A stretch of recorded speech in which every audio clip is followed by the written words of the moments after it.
E cá estamos então, iniciando esta rubrica sobre saúde. Tenho hoje duas convidadas, Ivânia Tavares e Biana Diogo. Disse bem? Disse. Isso. Então, as nossas convidadas são enfermeiras e não sei se querem especificar assim a área que vocês trabalham, só para as pessoas que estão lá em casa saberem a legitimidade do tema que vamos abordar, não é? Nós somos enfermeiras, somos colegas de serviço, trabalhamos no mesmo serviço, trabalhamos na área da pneumologia e os temas que nós escolhemos, falámos um bocado, acabo por falar em equipa e tentamos arranjar temas que sejam pertinentes de alguma forma para ajudar as pessoas de lá de lá. As pessoas, não é? O tema que nós hoje trazemos acaba por ser transversal a qualquer enfermeiro, independentemente do contexto de trabalho em que esteja a exercer as suas funções. Exatamente. A dor é um problema em geral da população portuguesa, da população mundial e da população portuguesa em específico. Isso, e nós, às vezes, quando falamos de dor, a pessoa pensa logo numa coisa muito má, mas a dor, na verdade, é um alerta, não é? Para nós. Sim, na saúde é utilizado como quinto sinal vital. Hoje em dia é um dos sinais vitais. Foca-se na dor como sendo a dor o problema. Não. Mas a dor é uma consequência de qualquer coisa. Exatamente. Pode ser um sintoma. É um sintoma.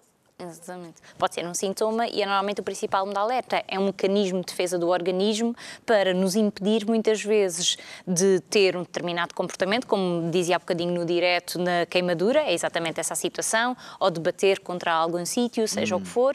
Por outro lado, a dor é sempre um tema realmente que as pessoas pensam como um aspecto positivo, mas a dor bem controlada ou deixa de existir ou passa a ser muito ténue. E a dor é muitas vezes um sinal de alerta para doenças mais graves, é uma coisa que aparece e é um dos motivos pelos quais as pessoas muitas vezes recorrem ao sistema de saúde, porque a dor alerta às vezes é o principal sintoma para outras coisas, às vezes coisas simples, outras nem por isso, e então a dor acaba por ser uma coisa que acaba por ser, até por defesa, acaba por ser uma coisa positiva, digamos assim. Que pode ser, e há uns tempos atrás tivemos aqui também uma convidada que nos falava precisamente sobre a dor, quando ela vai da mente e acaba por a pessoa acabar por sentir aquilo no nosso corpo. Nós temos esta noção da dor, não é? É a dor fisiológica e há vários tipos de estímulos que provocam a dor.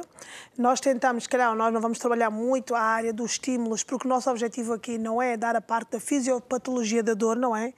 Porque vai haver aqui palavrões que não vai atingir a uma parte da população, não estou a dizer que as pessoas sejam todas formadas, há pessoas leigas, e nós queremos abranger o maior leque de população possível. Claro. Se nós formos entrar pela fisiopatologia, de onde é que a origem, há temas que nós vamos usar que as pessoas não vão perceber nada. Só eu é que entender, praticamente. Não vão perceber nada, né? E o nosso objetivo aqui não é que as pessoas percebam se a dor vem do cérebro, se vem qual é o órgão que condiciona a dor, mas porquê é que eu tenho esta dor e como é que eu vou tratar esta dor. O objetivo é tentar ajudar as pessoas de lado de lá e não dar-lhes a fisiopatologia da dor, que o nosso objetivo aqui não era esse de todo.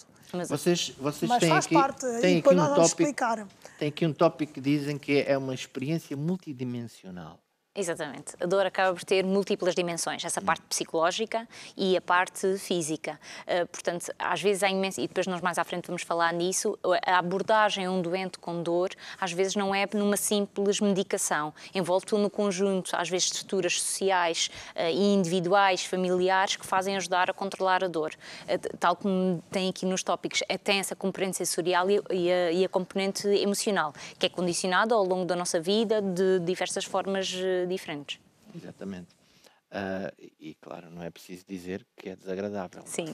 Acho que toda a gente entende essa parte, creio eu. Uma componente sensorial e emocional. Temos vários tipos de dor. Sim.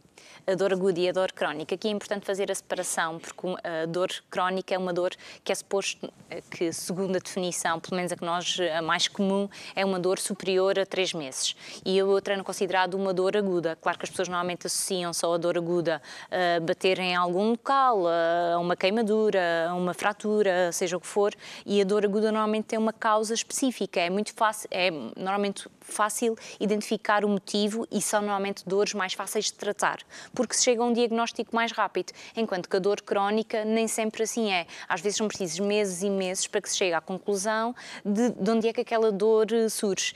E depois as pessoas também são medicadas em função disso. Aqui é importante ter um diagnóstico perfeito, bem feito, para se efetivamente controlar a dor. A dor crónica é difícil de controlar. Em Portugal, felizmente, já existem consultas específicas para a dor, para nós vermos a complexidade que isto tem.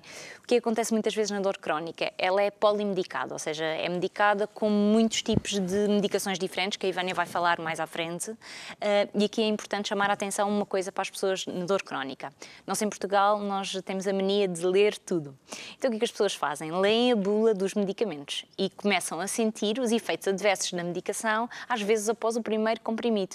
Não estou a dizer que isso não é possível, mas isso é um dos grandes entraves ao controle da dor crónica. É as pessoas tomarem a medicação às vezes do vizinho e não aquela que lhes é prescrita, ou acharem que a do vizinho faz-lhe bem, porque tanto a dor aguda... Fez ao vizinho. Então, exatamente. Portanto, se fez ao meu vizinho, a partir a mim também pode ser, ou tem um nome parecido, pode ser que faça isso. Mas ainda que fosse o mesmo problema, o corpo não vai sempre reagir da mesma maneira. Exatamente. E às vezes as pessoas têm dói exatamente o mesmo sítio e a dor tem exatamente as mesmas características, mas não quer dizer que tenha exatamente a mesma origem, portanto o tratamento será diferente. Será diferente também, claro. E fatores que influenciam a dor? Aqui, nós há bocadinho estávamos a falar aqui, pronto, no estúdio, que a nossa percepção às vezes é definitiva e os limites que nós temos da dor. Primeiro que tudo, a percepção tem a ver com aquilo que nós consideramos que a dor é. Ou seja, se nós temos um diagnóstico exato, porque há pessoas que levam anos a achar que aquela dor nas costas é uma coisa e depois, quando efetivamente vão fazer um diagnóstico, afinal é uma coisa completamente diferente. Portanto, a percepção, o conhecimento que a pessoa tem, o diagnóstico efetivo sobre a dor tem é um fator determinante. A cultura, pronto, nós se calhar nas gerações mais antigas, nas gerações mais novas não sei, pode ser um estereótipo, mas a verdade é que as pessoas, nós pelo menos ouvimos muitas vezes, já tenho isto a dor há imenso tempo, então eu não faz medicação? Não, eu vivo com esta dor e ela faz parte de mim. Já é da família. E, exatamente, já é da família, já estou o gado, o periquito, o papagaio, toda a gente sabe que aquela dor vem em determinada altura e pronto, e depois a pessoa acaba por, é uma questão cultural. Já adota. E a cultura e nós temos a cultura do sofrimento. Eu costumo dizer nós somos a cultura do fado, que é do sofrimento. E eu acho que se calhar pode estar enganada ao estereótipo que é as pessoas que estão sempre a queixar-se são fracas. Então a nossa geração, dos nossos pais, dos nossos avós, eu acho que era uma geração mais resiliente e mais tolerante à dor do que a nossa geração. Isto posso estar a fazer juízo de valor. Somos mais tenrinhos agora. Eu acho que nós acabamos por, entre aspas, ser mais sensíveis, vá lá, a dor do que eles. Não é que eles não sentissem dor, mas eles não estavam tão sensíveis e que acabavam por controlar a dor de uma maneira errada, sobreviviam com aquela dor e não procuravam tanto os cuidados de saúde como a nossa geração e a que vem a seguir a nossa procura. Mas também passa um pouco por aí, não é? A pessoa tinha aquela tendência de lutar mais e não olhar tanto para essas coisas. Hoje em dia, como nós temos outros privilégios... a percepção que nós temos da dor e como nós nos focamos na dor, porque nós, quando nós temos a percepção, nós nos focamos só na dor específica, nós vivemos... Parece que a dor aumenta. A Miliana, se calhar, vai-nos falar um bocado também, que existem até escalas para nós avaliarmos a dor. Eu não vou ultrapassá-la porque ela é que está neste tema. Já está ultrapassada. Não, mas já podemos pegar exatamente nisso. Pegar exatamente... Está a mandar a dica.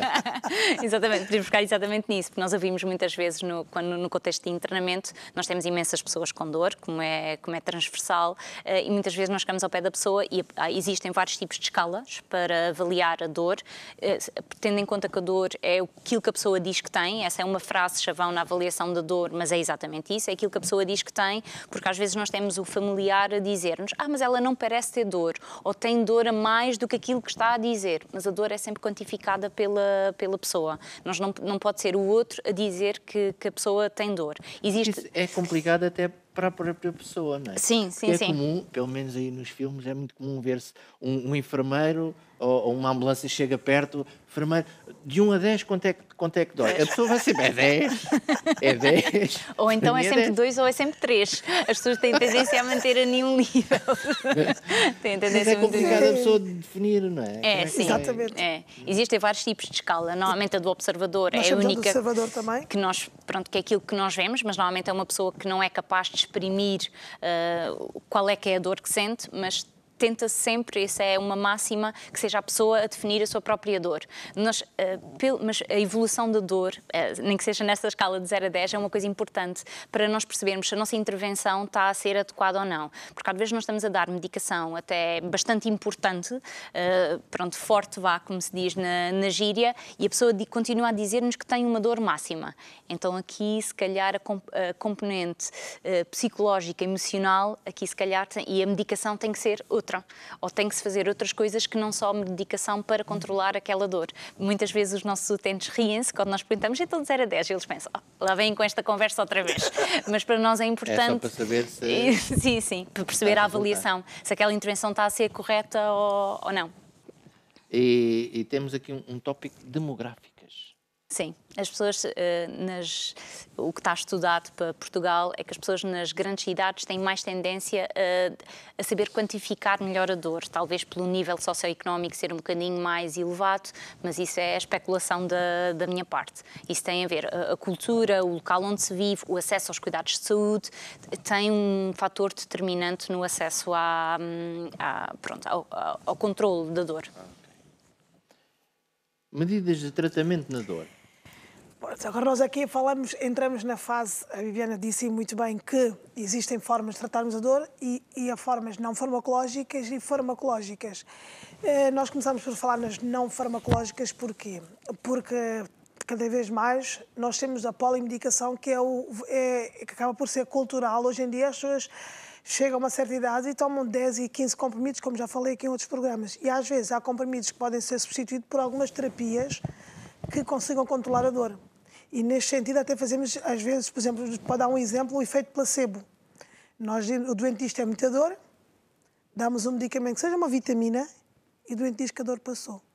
Portanto, aquele doente, se calhar a origem daquela dor não é fisiológica, mas psicológica.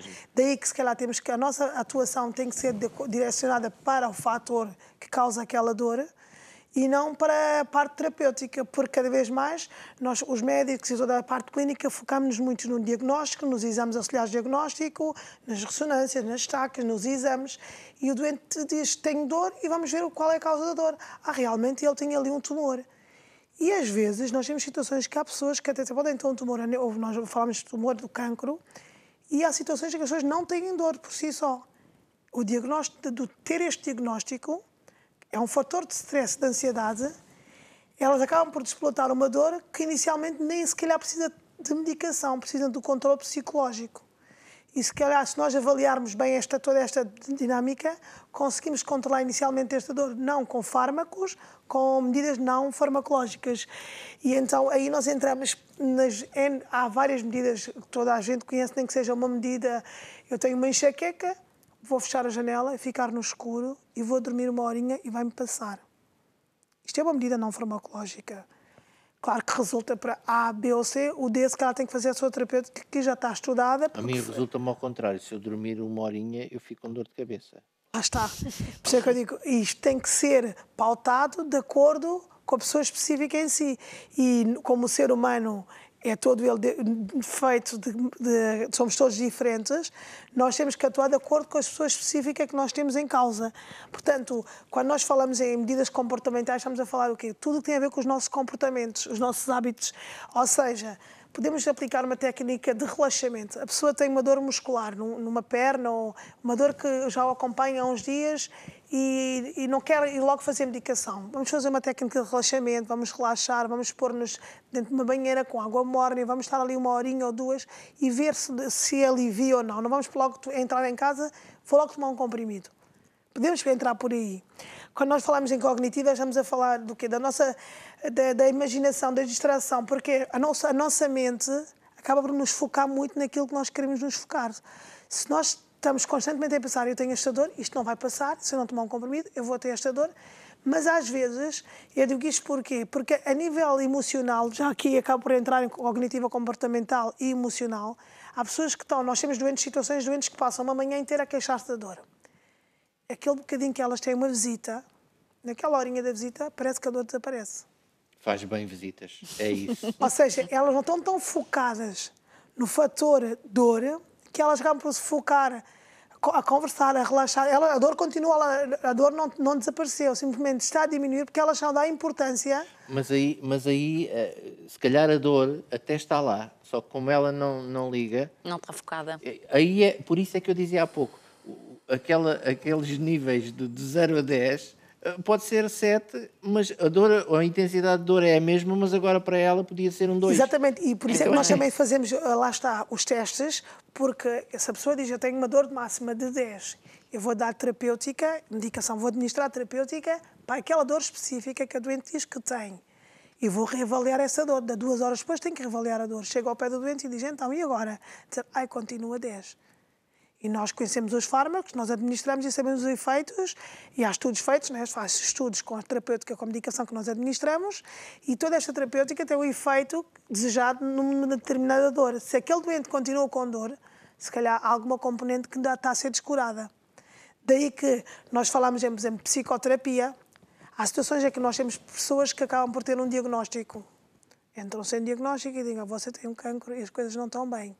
Desde aquele dia, aquela parte emocional toda entra e a pessoa desenvolve um ciclo e já começa a ter uma dor que, às vezes, aquela dor... Eu estou a falar porque, por exemplo, lembro-me um caso específico de um doente que ele estava sempre a queixar-se que tinha dor. Desde o momento em que nós chamamos a psicologia, nós temos apoio da psicologia no serviço, em situações específicas, são pessoas que, nada mais nada menos, estão ali um tempinho e desenvolvem a sua terapia. Aquele doente, gradualmente, foi ficando sem dor. Às vezes mesmo até em casa, as pessoas com a conversa da vizinha, com o apoio do familiar, a dor acaba por baixar os níveis. Não deixa de ser uma dor tão intensa, porque às vezes também nos acontece o contrário. A pessoa faz medicação, nós sabemos que a medicação ainda não está a fazer efeito e a pessoa já nos diz que tem um nível de dor muito mais baixo. E aqui, às vezes em casa, as pessoas têm mecanismos de defesa quando fazem dor. Uma coisa quando têm dor, têm mecanismos de defesa, é um mecanismo de proteção. E o que muitas vezes acontece é que se elas vão à fisioterapia, se dão uma caminhada, cada vez mais em Portugal se fala no exercício físico para a manutenção da saúde. É também uma coisa boa para controlar a dor.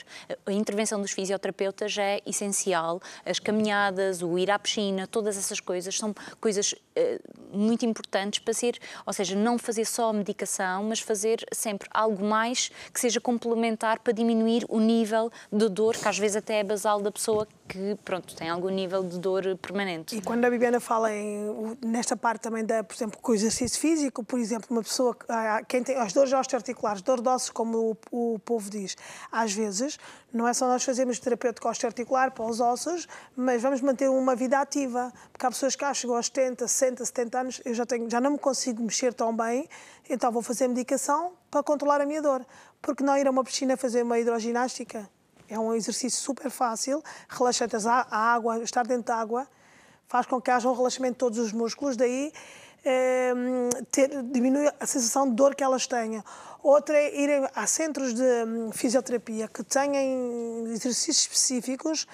É o que até falo num que nós até usamos no serviço, que é uma coisa que está disponível em qualquer centro, que é o ténis, que é um exercício. O que é o ténis? O ténis é um aparelho de eletroestimulação e isto, quando há terminações nervosas que nos provocam dor, claro que falámos que especificamente há dor de origem nervosa e há dores específicas. Há as dores, claro, que têm um início, nós sabemos que quando nós temos dor, surge porque alguma parte do nosso organismo não está bem, mas o ténis, especificamente, se eu tenho uma dor lombar, elas colocam os elétrodos naquela zona e fazem eletroestimulação nas terminações nervosas daquela zona e o doente refere um alívio. E isto existe nos centros de reabilitação. Há vários centros de reabilitação, quando nós fazemos fisioterapia, porque tivemos um AVC, porque fomos operados de uma anca e estamos a fazer reabilitação, também os centros de fisioterapia têm esta oferta.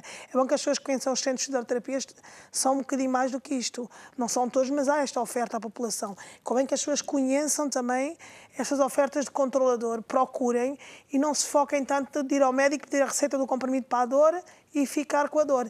E daí que também convém saber, porque existe a crioterapia, a termoterapia, existe hoje, eu já falo na acupuntura, existe também a osteopatia, são tudo terapias que as pessoas acabam por usar para controlar a dor, que são medidas não farmacológicas, que têm grandes resultados, que não faz com que as pessoas estejam tão focadas na medicação.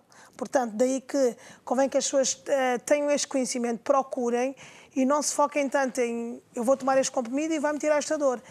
E neste sentido também falo, deixar o mote, porque quando nós falamos em farmacologia, a medicação para a dor, há um universo enorme de coisas para as dores e às vezes as pessoas vão ao médico e o médico prescreve um certo medicamento para a dor, elas tomam aquele medicamento e a dor não passa. O que é que elas fazem? Ou vão, este médico não presta, não sabe medicar, ou eu vou tomar outro medicamento qualquer porque a minha vizinha tomou e fez bem, e às vezes o próprio médico em si, como a doente queixa, trata a dor, aquela dor específica em si e não fez um estudo prévio, a doente vai continuar com dor. E se calhar nós temos que fazer um complemento com outro tipo de terapêutica para que haja diminuição daquela dor. Assim, além de nós termos terapeuta e medicação em si, fazemos um complemento. Eu faço um medicamento para a dor em SOS, mas vou fazer o meu exercício, porque uma coisa não invalida a outra. Claro. O facto de termos medidas não farmacológicas, não estamos a dizer, olha, agora não posso tomar medicação porque os medicamentos fazem mal, não estamos a dizer isso. Estamos a dizer que às vezes nós podemos atenuar a dor ou complementar aquela medicação, diminuir a dose de medicação com exercício físico, com acupuntura, com osteopatia, com tudo que seja um simples, como falávamos do silêncio, o ruído. Há pessoas que o facto de estarem com uma dor, o facto de estarem num ambiente cheio de ruído, com muitas luzes, incomoda. Às vezes só a decoração de uma casa, do ambiente, há decorações agressivas, com muitas cores berrantes, e há pessoas que só isso, se elas têm uma dor de cabeça, aquilo aumenta a dor de cabeça. Se nós fizermos tirá-la daquele ambiente, pôr num ambiente mais calmo, ou mudar aquele ambiente, as pessoas ficam mais tranquilas. A desarrumação. Há pessoas que, o conforto, a limpeza, a higiene, nós temos situações que, por exemplo, pessoas que vivem em ambientes com falta de higiene, dizem que isto não está relacionado, porque o nosso psicológico influencia muito o nosso físico. Se nós temos uma harmonia dentro do nosso lar, do nosso habitat, isto também controla-nos emocionalmente e, de uma forma indireta, controla a nossa dor. O ideal é até mesmo prevenir. Exatamente, que a pessoa nunca tenha dor. E falando agora das farmacológicas. Nós vamos falar da farmacológica. Não entramos aqui em nomes de medicação, porque nós estamos a falar de laboratórios, claro. Fazemos publicidade e não queremos entrar por aí. Daí que nós falamos em títulos analgésicos, nós sabemos que há uma leque de medicação que é para controlar só mesmo a dor, mais nada. Opioides são coisas para as dores, mas muito mais fortes. Então, são analgésicos combinados com outro tipo de medicação que, só por si, são para usar em dores crónicas, a maior parte das vezes, não em dores agudas. Claro que há situações específicas de dores agudas que podemos usar opioides, que há um mito que os opioides não podem ser usados em certos, também há um mito. Também há outro, temos de justificar que se a medicação também existe, a dor não está controlada e existem consultas da dor hoje em dia. Vamos medicar até o doente sentir-se confortável. Não vamos parar enquanto o nosso doente não estiver confortável com a dor que ele tem, porque isto é outro problema também que nós temos de saúde. As pessoas, às vezes, ainda temos um mito, por exemplo, eu aqui falo especificamente, toda a gente já ouviu falar da morfina, e há um mito que a morfina pode ser usada para controlar qualquer tipo de dor. Quero desmistificar isso. E as pessoas às vezes pensam que a morfina é só para certas situações específicas. E causa habituação. E causa habituação. Nós vivemos esse género mito. Nós vivemos esta realidade. Esta realidade. E é difícil desconstruir às vezes isto na realidade dos cuidados. Os próprios médicos prescrevem. E às vezes as pessoas não tomam. Temos, exatamente, porque ouvem falar a morfina. A morfina é para as pessoas que estão em fim de vida. Sim, sim, sim. Há um Tem mito, muitos, isto é um há mito. muitos mitos. A morfina pode ser usada... É os filmes. Exatamente. Sabe que, deixa-me só fazer aqui um à parte. Há um conselho que nós damos sempre às pessoas, porque as pessoas vão ler as bulas do medicamento, aquele papelzinho que vem dentro da caixa. E então há um conselho que nós normalmente damos às pessoas, é que efetivamente para lerem a bula, mas só lerem o início. Ou seja, para que é que serve aquilo. E depois não lerem... Tomar. Exatamente, é como tomar. E depois não lerem os efeitos adversos, porque depois vão começar a sentir os efeitos adversos. O que nós aconselhamos é, sim senhor, lê, claro, nós todos devemos saber o que é que tomamos. Sabe o que é, muito bem, mas depois não lê o resto para baixo, porque depois o para baixo depois acaba por nos condicionar. Porque as farmacêuticas são obrigadas a escrever claro, lá, não é? Exatamente. E aquelas situações, se as pessoas lerem as letras pequeninas, às vezes é uma situação em não sei quantos milhões de pessoas, ou centenas de pessoas. Portanto, é preciso ter azar para aquele ser uma sintomatologia. E uma coisa que nós também queríamos sensibilizar as pessoas, agora vai entrar a época da gripe, para além das pessoas se vacinarem, obrigatoriamente, a partir dos 65 anos é gratuito, portanto vão-se vacinar todas as pessoas com doença crónica. Sim, exatamente. E não vão à urgência com uma dor de 3 meses numa época de gripe, porque a dor não vai passar e provavelmente vão sair de lá com outra coisa diferente que não tem nada a ver com a dor. Portanto, se agora... vitaminas. Exatamente. Portanto, para não irem às urgências nesta altura e para recorrerem ao médico de família. Sim, porque realmente às vezes há situações porque é o mais prático, a pessoa... o médico de família está à espera muito tempo, etc. Então, eu já aqui. Sim. Eu ia acrescentar aqui uma parte, não sei se ainda temos tempo para falar sobre isso, Sim, mas complementar, os antidepressivos aparecem aqui, não aparecem por acaso, porque é daquilo que nós falávamos, que às vezes há pessoas que têm uma depressão por trás da dor, e esta dor nunca vai passar se não tratarem a depressão. E às vezes, para tratarmos a dor, temos que fazer uma coadjuvante com outra terapêutica da depressão, que existe mesmo medicação para tratar a depressão, que só por si vai atenuar a dor que a pessoa tinha. Porque às vezes há dores de alma, e estas dores não se tratam só com analgésicos e anti-inflamatórios. E, portanto, convém que as pessoas... convém nós, quando fazemos o diagnóstico prévio, percebemos de onde é que este doente tem a dor, por isso é que nós fizemos ali os antidepressivos, que também podem ser usados coadjuvantemente para tratar a dor. E os anti-inflamatórios, que são situações inflamatórias, porque ao fazerem só os analgésicos, só por si não vão atenuar a dor. Portanto, às vezes, para tratarmos a dor, temos que fazer um leque de uma panóplia de medicação. Para nós, até temos medicamentos que interferem no sistema nervoso central, lá está, os inibidores, que promovem um certo conforto, não só analgésico em si. Portanto, a dor tem que ser tratada com o doente em si, específico, e após um estudo prévio. E neste caso estamos a falar da dor crónica. Por exemplo, nós estamos aqui a falar, no caso das pessoas que estão a sentir dor, às vezes a pessoa pode estar até a sentir dor numa determinada parte do seu corpo e pensa que tem algo a ver ali com aquela área e muitas vezes não tem, não é?